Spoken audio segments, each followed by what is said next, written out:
Manipur ki ahanba neuro patients ke amat tangairaba specialized hospital neuro emergency trauma net multi speciality hospital singjai mathak tongtham likai da handuk chare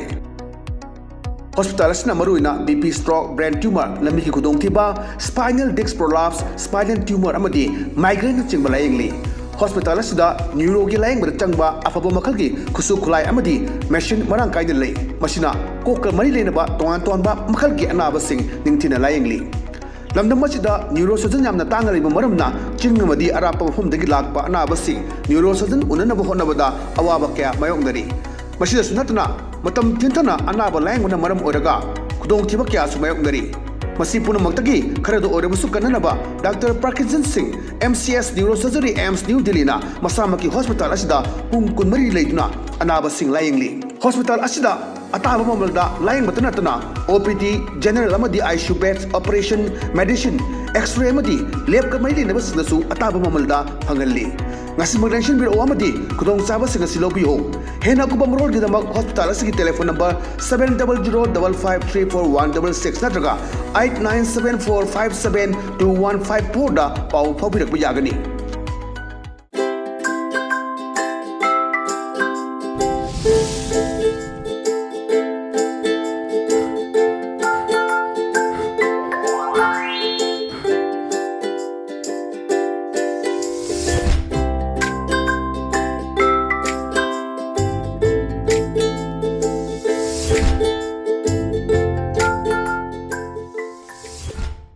From today, ELITETV ki test of cartoon ki maho ming ta video su ham tara mok chori maru ngasi infala phongwa pau sia singi cartoon sing da cartoonist sing na kari haining liba kari phonong liba kari wakal khalang ni bai badu miyam sanong thamjage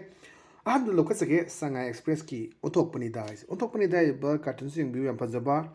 mapan gi sifai ni ching mathak si leire makhada mi me am kapna raga chen begini sa kai sanga kai ka chen ma miyam si ure mi ga adama na hai is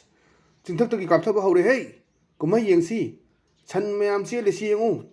ngihak le daga tampak to operation chatha sian akhun ha san mayam che le bini sanga chen bado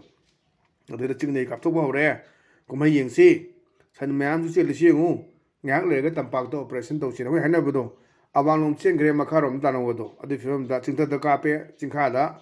tampak to operation do na haina ba potu ni adane chingthak ta gi kap tha ba hore kumai yengsi san mayam che le sini yengu ngak le daga tampak to operation chatha se amas ne khumai India ki democracy fajadra mana tongning ba tawal si din democracy ki wahan to ji kainon ma pam to hon ba ne tori la je freedom of speech freedom of expression pi on tawdo pura freedom ne pi ri je kem de yeng de bida tawraga leiba mi kapninge ka pa phaninge pha ba ji to idani pha gi ba kangbu thador oidana dharna tawdana protest story mya hingibra sibra khangdre adu kuire lei film sina dia koi hingamgani habde thajadre madu poto aduni adi kuki gi tara mari duni hingi jala nagagi taruk tuna ke dorga jano sidai da achauba idang ni ji lei ba mayam se adu mayam se ngasi su sidai da chekon gi tribal market ta wakan pham dana phajin gi basing thadu haidana naga sing asu moi gi phajin gi ba thadu haiba adagi mu kuki sing asu moi phajin gi ba thadu haiba aduni lambi chapa loi thingnai ni nang toradi ai ba thingge ana kuki kang nong thingba ai kuki kang na torabi naga kang je dui ta de khu thingge haidana naga kang mu to nuare haji mau de leiba myam sing pusalak po che myam je pattana khoi ngarang di mau gi mai bel khara chalana driver sing myam do khoi pija bithak to khara tawri hawdi po che chaningai thaningai le tre paisa ju le tre adana moina porak po che myam do hong yon thoga mu ji hingdia da mina heng ma pu na ha ra jo ha upai leite aina sirati nui gari kana thobi doino aduna ai hingde ya de adana poto yole haidana hong yolaga kari haira kari kra da yolaga hingna bo hondari ni haji social media da viral oire aduni ade yam phajaba sini wan thole ba cartoon en thamjage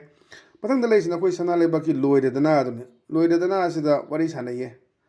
amana chingi oja amaga aduga tamgi sina koi ka tare leader lengak paiba haitai oitare adaida chinggi ojasna haibani chingda state ki sifoi thampio atom yapi tapati kari girane ana hangbane adaida mas ne kumile as state ki sifai di chingde hekta sontha bagi ni ne na adune thongna le tabado tampak ki thongna le re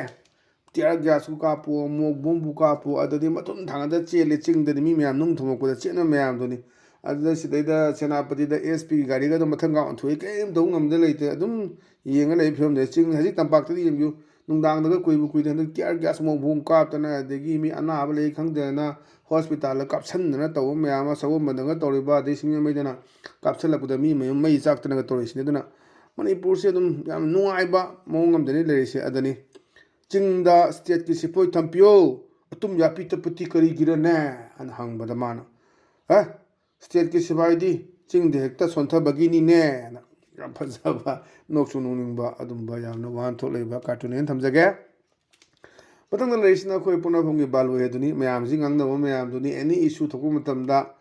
ꯃꯌꯥꯝꯅ ꯍꯥꯏꯕꯗꯨꯅꯤ ꯍꯥꯟꯅꯒꯤ chief ꯃꯤꯅꯤꯁꯇꯔꯅ ꯂꯦꯝꯅ ꯊꯥꯔꯣꯏ ꯍꯥꯏꯕ ꯍꯟꯗꯛꯀꯤ chief ꯃꯤꯅꯤꯁꯇꯔꯅ ꯑꯦꯟ.ꯑꯥꯏ.ꯑꯦꯗ ꯁꯤꯟꯅꯔꯅꯤ ꯍꯥꯏꯕ ꯑꯗꯨꯅꯤ ꯀꯥꯔꯇꯨꯟꯅꯤꯁꯤꯅ ꯕꯦꯁ ꯇꯧꯔꯒ ꯏꯔꯛꯏꯁꯦ ꯑꯗ ꯀꯦꯁ ꯃꯌꯥꯝ ꯑꯃ ꯄꯨꯁꯜꯂꯛꯄꯅꯤ ꯉꯁꯥꯏꯒꯤ ꯁꯤ.ꯑꯦꯝꯁꯤꯒꯤ ꯃꯅꯥꯛꯇ ꯑꯗ ꯁꯤ.ꯑꯦꯝꯁꯤꯅ ꯈꯨꯝꯃꯛꯄꯗꯨꯅꯤ ꯃꯈꯣꯏ ꯀꯔꯤꯝꯇ ꯋꯥꯔꯨꯔꯅꯨ ꯃꯤꯍꯥꯠꯄꯒꯤ ꯑꯗꯒꯤ ꯑꯦꯝꯕꯨꯁꯀꯤ ꯀꯤꯗꯅꯦꯞ ꯇꯧꯕꯒꯤ ꯂꯣꯏꯅ ꯑꯦꯟ.ꯑꯥꯏ.ꯑꯦꯗ ꯁꯤꯟꯅꯈ꯭ꯔꯕꯅꯦꯅ ꯑꯩꯈꯣꯏꯒꯤꯅ ꯑꯦꯟ.ꯑꯥꯏ.ꯑꯦ ꯀꯣꯛ ꯉꯥꯎꯕꯩ ꯃꯑꯣꯡꯅꯤꯕ ꯆꯤꯜꯂꯤꯁꯦ ꯍꯥꯟꯅꯒꯤꯅ ꯂꯦꯝꯅ ꯊꯥꯔꯣꯏ ꯍꯥꯏꯕ ꯍꯟꯗꯛꯀꯤꯁꯤꯅ ꯑꯦꯟ.ꯑꯥꯏ.ꯑꯦꯗ ꯁꯤꯟꯅꯈ꯭ꯔꯕꯅꯤ ꯍꯥꯏꯕꯅ ꯃꯌꯥꯝꯅ ꯍꯥꯏꯅꯕꯗꯨ ꯇꯥꯔꯀꯥꯟꯗꯨꯗꯅꯤ ꯍꯧꯖꯤꯛ ꯀꯥꯔꯇꯨꯅꯤꯁ ꯁꯗꯥꯅꯟꯗꯅ ꯑꯩꯈꯣꯏꯒꯤ ꯏꯔꯛꯏꯁꯦ ꯄꯣꯛꯅꯐꯝꯒꯤ ꯀꯥꯔꯇꯨꯅꯤꯁꯅ ꯑꯗꯨꯅ ꯃꯈꯣꯏ ꯀꯔꯤꯝꯇ ꯋꯥꯔꯨꯒꯅꯨ ꯍꯥꯏꯌꯨ ꯃꯤꯍꯥꯠꯄꯒꯤ ꯑꯦꯝꯕꯨꯁꯀꯤ ꯀꯤꯗꯅꯦꯞ ꯇꯧꯕꯒꯤ ꯂꯣꯏꯅ ꯑꯦꯟ.ꯑꯥꯏ.ꯑꯦꯗ ꯁꯤꯟꯅꯈ꯭ꯔꯕꯅꯦꯅ ꯑꯗꯨꯅ ꯑꯩꯈꯣꯏ ꯑꯦꯟ.ꯑꯥꯏ.ꯑꯦꯗ ꯀꯌꯥꯝ ꯁꯤꯟꯅꯩ ꯑꯗꯨꯅ ꯀꯦꯁ ꯃꯌꯥꯝ ꯑꯦꯟ.ꯑꯥꯏ.ꯑꯦꯅ ꯑꯦꯁ.ꯄꯤ ꯃꯈꯥꯗ ꯃꯣꯏ ꯁ꯭ꯇꯥꯐ ꯈꯔ ꯂꯩꯕ꯭ꯔꯥ ꯃꯈꯣꯏꯗꯁꯨ ꯑꯆꯧꯕ ꯑꯋꯥꯕ ꯑꯃ ꯑꯣꯏꯕꯒꯤ ꯋꯥꯐꯝꯁꯨ ꯊꯝꯃꯛꯄ ꯑꯩꯈꯣꯏꯅ ꯇꯥꯕ ꯂꯩꯈ꯭ꯔꯕꯅꯤ ꯑꯟꯑꯣꯐꯤꯁꯤꯌꯦꯜꯂꯤ ꯑꯗꯨꯅ ꯁꯤꯗ ꯂꯩꯁꯤꯅꯤ ꯑꯗꯨꯅ ꯃꯈꯣꯏ ꯀꯔꯤꯝꯇ ꯋꯥꯔꯨꯅꯨ ꯍꯥꯏꯌꯨ ꯃꯤꯍꯥꯠꯄꯒꯤ ꯑꯦꯝꯕꯨꯁꯀꯤ ꯀꯔꯤ ꯀꯔꯥ ꯀꯤꯗꯅꯦꯞ ꯇꯧꯕꯒꯤꯗꯣ ꯑꯩ ꯂꯣꯏꯅ ꯑꯦꯟ.ꯑꯥꯏ.ꯑꯦꯗ ꯁꯤꯟꯅꯈ꯭ꯔꯦꯅ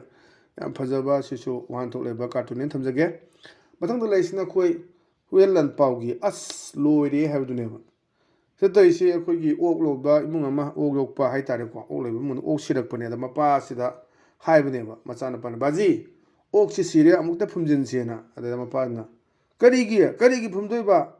ꯕꯨꯗꯨ ꯅꯪꯒꯤ ꯅꯅꯥꯎꯒ ꯇꯨꯔꯦꯜꯗ ꯊꯥꯗꯧꯑꯣꯅ ꯑꯩꯈꯣꯏ ꯍꯟꯗꯛ ꯃꯔꯛ ꯀꯛꯆꯤꯡꯒꯤ ꯁꯦꯡꯃꯥꯏ ꯇꯨꯔꯦꯜꯗ ꯊꯥꯗꯔꯛꯄ ꯃꯌꯥꯝ ꯑꯃ ꯃꯥꯡꯉ ꯂꯩꯈ꯭ꯔꯦ ꯑꯗꯨꯝꯕ ꯏꯁꯨ ꯃꯌꯥꯝ ꯑꯃ ꯇꯣꯉꯥꯟ ꯇꯣꯉꯥꯟꯕ ꯇꯨꯔꯦꯜꯁꯤꯡꯗ ꯑꯩꯈꯣꯏ ꯂꯩꯅꯥ ꯇꯤꯟꯅꯥ ꯂꯥꯛꯄꯗꯒꯤ ꯑꯣꯛꯁꯤ ꯄꯥꯛꯇꯛꯅꯅ ꯁꯤꯔꯛꯄꯗꯨ ꯐꯨꯝꯖꯤꯜꯂꯒ ꯊꯝꯃꯒ ꯃꯥꯡꯍꯟꯒꯗꯕꯗꯨ ꯃꯅꯨꯡꯗ ꯑꯗꯨꯝ ꯂꯩꯍꯥꯎ ꯂꯩꯕꯥꯛꯇ ꯑꯣꯜꯍꯟꯒꯗꯕꯗꯨ ꯇꯧꯗꯅ ꯇꯨꯔꯦꯜꯗ ꯊꯥꯗꯔꯛꯄ ꯃꯌꯥꯝ ꯑꯃ ꯌꯦꯡꯍꯩꯗꯕ ꯎꯍꯩꯗꯕ ꯃꯌꯥꯝ ꯑꯃ ꯂꯩꯈ꯭ꯔꯦ ꯑꯗꯨꯒꯤ ꯁꯤꯟꯗꯣ ꯅꯤꯡꯁꯤꯡꯉꯛꯑꯒ ꯊꯝꯃꯛꯄ ꯃꯥꯜꯂꯤ ꯕꯥꯖꯤ ꯑꯣꯛꯁꯤ ꯁꯤꯔꯦ ꯑꯃꯨꯛꯇ ꯐꯨꯝꯖꯤꯟꯁꯤ ꯍꯥꯏꯕ ꯑꯗ ꯃꯄꯥꯁꯤꯅ ꯀꯔꯤꯒꯤ ꯐꯨꯝꯒꯅꯤ ꯕꯨꯗꯨ ꯅꯪꯒꯤ ꯅꯅꯥꯎꯒ ꯇꯨꯔꯦꯜꯗ ꯊꯥꯗꯧ ꯑꯅ ꯍꯥꯏꯕ ꯂꯩꯔꯤꯕ ꯃꯤꯑꯣꯏꯕꯒꯤ ꯁꯤꯚꯤꯛ ꯁꯦꯟꯁ ꯋꯥꯠꯂꯛꯄꯗꯣ ꯑꯗꯨ ꯎꯠꯄ ꯌꯥꯝꯅ ꯐꯖꯕ ꯃꯦꯁꯦꯖ ꯑꯃ ꯄꯤꯕ ꯑꯗꯨꯒꯨꯝꯕ ꯀꯥꯔꯇꯨꯟꯅꯦꯅ ꯊꯝꯖꯒꯦ ꯃꯊꯪꯗ ꯂꯩꯁꯤꯅ ꯑꯩꯈꯣꯏ ꯅꯥꯔꯣꯡ ꯊꯧꯗꯥꯡꯒꯤ ꯍꯋꯥꯗꯣ ꯂꯩꯔꯥꯡꯗꯣꯅ ꯉꯁꯥꯏꯒꯤ ꯑꯩꯈꯣꯏ ꯃꯅꯤꯄꯨꯔꯗꯕꯨꯗꯤ ꯀꯌꯥ ꯆꯠꯅꯗꯦ ꯑꯗꯨ ꯃꯄꯥꯟꯗꯒꯗꯤ ꯆꯠꯅꯕꯅꯤ ꯑꯩꯈꯣꯏ ꯁꯥꯙꯨ ꯕꯕꯥꯒꯤ ꯃꯅꯥꯛꯇ ꯈꯣꯏꯔꯝꯗꯅ ꯀꯔꯤꯒꯤ ꯏꯂꯦꯛꯁꯟꯒꯤ ꯑꯩꯈꯣꯏꯁꯨ ꯄꯥꯟꯖꯤ ꯃꯥꯏꯕ ꯀꯩꯀꯥ ꯌꯦꯡꯕ ꯑꯗꯨꯝ ꯌꯥꯎꯕꯅꯤ ꯅꯣꯡꯃꯩ ꯆꯪꯗꯕ ꯖꯟꯇ꯭ꯔ ꯀꯥꯏꯅ ꯑꯗꯩ ꯃꯤꯅ ꯅꯨꯡꯁꯤꯅꯕ ꯖꯟꯇ꯭ꯔ ꯀꯥꯏꯅ ꯃꯈꯜ ꯃꯈꯜ ꯌꯥꯝ ꯂꯩꯕꯅꯤ ꯑꯗꯩꯗ ꯉꯁꯥꯏꯒꯤ ꯏꯂꯦꯛꯇꯦꯠ ꯅꯠꯇ꯭ꯔꯒ ꯑꯩꯈꯣꯏꯒꯤ ꯂꯦꯞꯀꯗꯕ ꯔꯥꯖꯅꯤꯇꯤ ꯋꯥꯂꯥꯁꯤꯅꯤ ꯁꯤꯗꯩꯗ ꯍꯥꯏꯕ ꯂꯥꯛꯄꯅꯤ ꯉꯁꯥꯏꯒꯤ ꯁꯥꯙꯨ ꯕꯕꯥꯁꯤꯗ ꯚꯣꯠ ꯀꯥꯟꯅꯕ ꯂꯩꯋꯥ ꯑꯝꯇ ꯍꯥꯏꯕꯤꯌꯨ ꯁꯥꯙꯨ ꯕꯕꯥꯅ ꯑꯗ ꯑꯃꯁꯤꯅ ꯍꯥꯏꯔꯛꯏ ꯁꯨꯃꯥꯏꯅ ꯍꯥꯏꯌꯨ ꯄ꯭ꯔꯖꯥ ꯃꯤꯌꯥꯝꯅ ꯊꯥꯒꯠꯄꯅꯤ ꯑꯩꯗꯤ ꯀꯔꯤꯁꯨ ꯈꯪꯖꯗꯦ ꯑꯁꯨꯝꯅꯗ ꯍꯥꯏꯕꯤꯌꯨꯅ ꯅꯍꯥꯛ ꯀꯣꯟꯅ ꯃꯌꯥꯝ ꯍꯥꯏꯔꯀꯥꯟꯗ ꯑꯩꯗꯤ ꯀꯔꯤꯝ ꯈꯪꯖꯕꯣꯟꯇꯦ ꯃꯌꯥꯝ ꯊꯥꯒꯠꯄꯤꯕꯅꯤ ꯍꯥꯏꯔꯦ ꯑꯗꯨ ꯑꯣꯏꯇꯥꯔꯗꯤ ꯚꯣꯠ ꯀꯥꯔꯅꯦꯅ ꯚꯣꯠ ꯀꯥꯔ ꯃꯇꯨꯡꯗꯗꯤ ꯑꯗꯨꯗꯤ ꯃꯥꯡꯈ꯭ꯔꯅꯤ ꯍꯧꯖꯤꯛ ꯇꯧꯅꯔꯤꯅꯤ ꯆꯍꯤ 3 ꯗꯦꯜꯂꯤ ꯂꯩꯔꯨꯕ ꯊꯣꯛꯂꯛꯑꯦ ꯑꯗꯨꯒ ꯑꯗꯨ ꯇꯧꯔꯦ ꯑꯗꯥ ꯇꯧꯔꯦꯅ ꯁꯣꯁꯤꯌꯦꯜ ꯃꯦꯗꯤꯌꯥꯁꯤꯗ ꯇꯧꯅꯔꯤ ꯃꯌꯥꯝꯁꯤꯅꯤꯀꯣ ꯍꯧꯖꯤꯛꯀꯁꯦ ꯑꯩꯈꯣꯏꯒꯤ ꯊꯥꯏꯅꯒꯤ ꯑꯣꯏꯕ ꯑꯩꯈꯣꯏꯒꯤ ꯂꯩꯕ ꯑꯩꯈꯣꯏꯒꯤ ꯃꯤꯗꯤꯌꯥꯒꯁꯦ ꯇ꯭ꯔꯦꯗꯤꯁꯅꯦꯜ ꯃꯤꯗꯤꯌꯥꯁꯦ ꯍꯧꯖꯤꯛꯇꯤ ꯃꯊꯧꯕꯨ ꯇꯥꯔꯛꯇꯗꯅ ꯁꯨꯝ ꯇꯧꯔꯦ ꯁꯣꯁꯤꯌꯦꯜ ꯃꯤꯗꯤꯌꯥꯁꯤꯗ ꯍꯦꯛꯇ ꯉꯥꯡꯅꯤꯡꯕ ꯑꯗꯨꯝ ꯃꯥꯒꯤ ꯐ꯭रीꯗꯝ ꯑꯣꯐ ꯁ꯭ꯄꯤꯆ ꯐ꯭रीꯗꯝ ꯑꯣꯐ ꯑꯦꯛꯁꯄ꯭ꯔꯦꯁꯟ ꯀꯅꯥꯅ ꯌꯦꯡꯍꯟꯒꯅꯤ ꯍꯥꯏꯕ ꯈꯪꯕ ꯉꯝꯗꯕ ꯃꯌꯥꯝ ꯑꯃ ꯂꯩꯔꯛꯄꯒꯤ ꯑꯗꯨꯅ ꯍꯧꯖꯤꯛ ꯗꯤꯖꯤꯇꯦꯜ ꯋꯥꯔꯜꯁꯤꯗꯅꯤ ꯀꯔꯤ ꯇꯧꯒꯗꯒꯦ ꯈꯪꯅꯗꯕꯒꯤ ꯑꯆꯧꯕ ꯏꯁꯨ ꯂꯩꯅꯤ ꯑꯗꯨꯅꯤ ꯁꯤꯗ ꯅꯣꯛꯅꯤꯡꯗꯅ ꯍꯥꯏꯁꯦ ꯚꯣꯠ ꯀꯥꯟꯅꯕ ꯂꯩꯋꯥ ꯑꯝꯇ ꯍꯥꯏꯕꯤꯌꯨ ꯍꯥꯏ ꯀꯥꯟꯗ ꯄ꯭ꯔꯖꯥ ꯃꯤꯌꯥꯝ ꯊꯥꯒꯠꯄꯅꯤ ꯑꯩꯗꯤ ꯀꯩꯁꯨ ꯈꯪꯖꯗꯦ ꯑꯁꯨꯝꯅꯗ ꯍꯥꯏꯕꯤꯌꯨꯅ ꯍꯥꯏꯕ ꯌꯥꯝ ꯐꯖꯕ ꯑꯗꯨꯝꯕ ꯋꯥꯍꯟꯊꯣꯛ ꯂꯩꯕ ꯀꯥꯔꯇꯨꯟꯅꯦꯅ ꯊꯝꯖꯒꯦ ꯃꯊꯪꯗ ꯂꯩꯁꯤꯅ ꯑꯩꯈꯣꯏ ꯄꯤꯄꯜꯁ ꯀ꯭ꯔꯣꯅꯤꯀꯜꯒꯤ ꯋꯤꯠꯇꯤ ꯋꯦꯅꯁꯗꯦꯅ ꯋꯤꯠꯇꯤ ꯋꯦꯅꯁꯗꯦꯁꯤꯗ ꯌꯥꯝ ꯐꯖꯕ ꯀꯥꯔꯇꯨꯟꯅꯦ ꯉꯁꯥꯏ ꯂꯤꯗꯔꯁꯤ ꯃꯊꯥ ꯁꯥꯕꯒꯤ ꯄꯣꯠꯅꯤ ꯃꯥꯅ ꯍꯥꯏ maybe we are hurting the people we are hurting the public we are hurting the public feeling ꯍꯣꯏ ꯑꯩꯈꯣꯏ ꯂꯩꯔꯤꯕ ꯄ꯭ꯔꯖꯥꯁꯤꯡꯒꯤ ꯊꯃꯣꯏꯁꯦ ꯑꯩꯈꯣꯏꯅ ꯁꯣꯛꯍꯜꯂꯝꯕ ꯌꯥꯏ but I am also fighting for the same cause ꯑꯩꯁꯨꯅꯤ ꯍꯧꯖꯤꯛ ꯆꯞ ꯃꯥꯟꯅꯕ ꯃꯔꯝꯁꯤꯗ ꯑꯩꯁꯨ ꯊꯦꯡꯅꯔꯤꯁꯦ the people don't understood ꯄ꯭ꯔꯖꯥꯅꯗꯤ ꯈꯪꯉꯣꯏꯕ ꯑꯩꯁꯨ ꯉꯁꯥꯏ ꯁꯦꯟꯇꯔꯅ ꯍꯥꯏꯔꯛꯄ ꯃꯌꯥꯝꯒꯤ ꯃꯊꯥ ꯁꯥꯕꯗꯣ ꯀꯔꯤꯝ ꯇꯧꯕ ꯉꯝꯗꯕ ꯁꯦꯟꯇꯔꯅ ꯆꯠꯂꯨ ꯍꯥꯏꯔꯒ ꯆꯠꯄ ꯂꯦꯞꯄꯨ ꯂꯦꯞꯄ ꯐꯝꯃꯨ ꯐꯝꯕ ꯑꯗꯨꯒꯤ ꯃꯑꯣꯡꯗ ꯂꯩꯔꯕ꯭ꯔꯥꯅ ꯑꯗꯨꯅ ꯃꯉꯣꯟꯗ ꯊꯦꯡꯅꯕ ꯃꯉꯣꯟꯗꯁꯨ ꯑꯋꯥꯕ लीडर्स अचौब अवाब थेंनरीने अदुनी प्रजासिंगनदि खलंगनी मोइना की थमोइसे अइना सोहलेदना अइसु अवाब मयोंगदरि सेम कोज दा only the people don't understand the प्रजा म्यामनि खंगबिदि हेना यामना फजबा सिसु वान थोलेबा कार्टून ने थमजगे अन ngasi de domba टीवी के टेस्ट ऑफ कार्टून कार्टून महाव मतंग सोइद लेसन जरे मिंग ता वीडियो सिंग बमो कन खुरम जबो लोइना काइने बिया थनि जरि पिने Birsi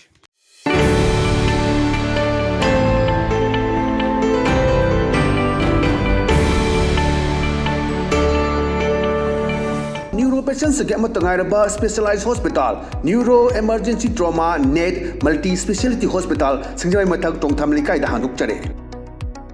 Hospital asna maruina BP stroke, brain tumor, lamiki kudongtiba, spinal disc prolapse, spinal tumor amadi, migraine chingba layingli. Hospital asida neuro gi laying bada changba afabo makal gi kusu kulai amadi machine marang kai de lay. Machina kokal mari lenaba tongan ba makal gi anaba sing ningtina layingli. Lamdam masida neurosurgeon yamna tangariba maramna chingamadi arapa mafumdagi lakpa anabasi neurosurgeon unanaba honabada awaba kya mayongdari masida sunatna matam tintana anaba lainguna maram oraga kudongthiba kya su mayongdari masi punamakdagi kharado orabusu kananaba Dr. Parkinson Singh MCS Neurosurgery AIMS New Delhi na masamaki hospital asida pung kunmari leituna anaba sing layingli hospital asida ataba mamalda laying matanatana OPD general amadi ICU beds operation medicine x-ray amadi lab ka mai lena basnasu ataba mamalda phangalli ngasi magrension biro amadi kudong saba singa silobiyo hena kubam road gidamak hospital asigi telephone number 7005534166 natraga 8974572154 da pau phabirak yagani